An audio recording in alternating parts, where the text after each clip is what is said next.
kemudian Cloud telah pun dikeluarkan.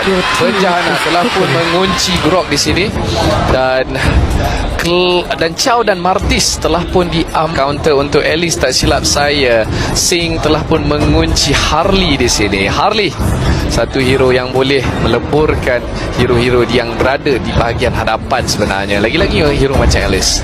Dan Minotaur telah pun dikunci oleh tim Singapura. Hellcat masih lagi belum dikunci.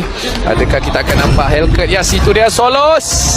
Tiada marksman untuk Guys, nampaknya game yang kedua telah ultimate-nya di bahagian Land Turtle sekarang. Apakah yang sedang berlaku?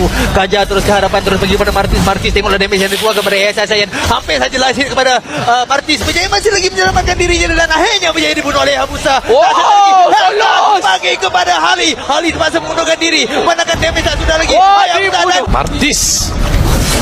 Dan Hayabusa